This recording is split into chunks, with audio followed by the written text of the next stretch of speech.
Bismillahirrahmanirrahim. Assalamualaikum warahmatullahi wabarakatuh. Perkenalkan, nama saya Yunika Nurroljana. Saya akan sedikit merespon tentang paper yang sudah dibuat di kelompok 6 yang berjudul Bahasa dalam Komunikasi. Jadi teman-teman, bahasa itu sangat erat kaitannya dengan komunikasi. Bahasa itu sebagai alat kita berkomunikasi dengan orang lain. Semisal saya ingin beli gula atau kebutuhan yang lain di suatu toko kelontong, saya akan mempergunakan bahasa sebagai alat komunikasi antara saya dan penjual. Kemudian bahasa dibagi menjadi dua, yaitu bahasa lisan dan bahasa tulisan.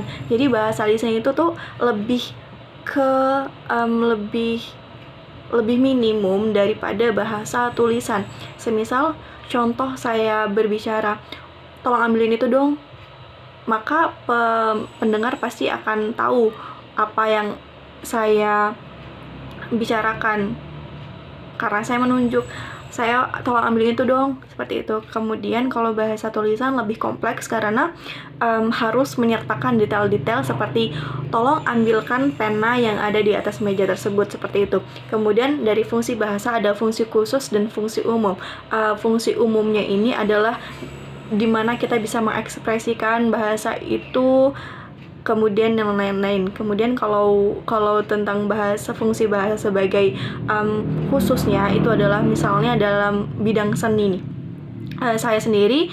Saya menulis beberapa cerita di sebuah platform dan saya menggunakan bahasa yang saya pilih, diksi-diksi yang saya pilih untuk menceritakan cerita yang epik dan menarik.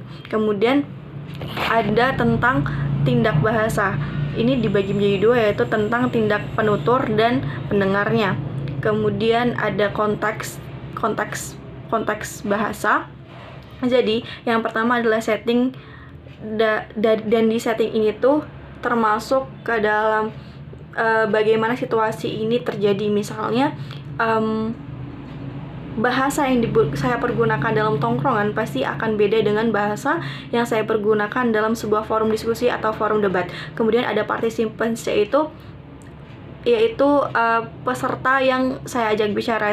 Saya sendiri sebagai mahasiswa pasti akan beda pembicaraannya saat saya berada dalam kelas, kemudian saya berbincang dengan dosen, dengan saya berbincang dengan teman sebangku saya atau teman di samping saya. Kemudian ada isi, kemudian ada penekanan dalam suatu pembahasan, kemudian ada instrumen, norma, dan terakhir adalah genre. Nah, genre ini tuh biasanya membahas tentang kesusastraan seperti puisi, cerpen, dan lain sebagainya. Terima kasih. Wassalamualaikum warahmatullahi wabarakatuh.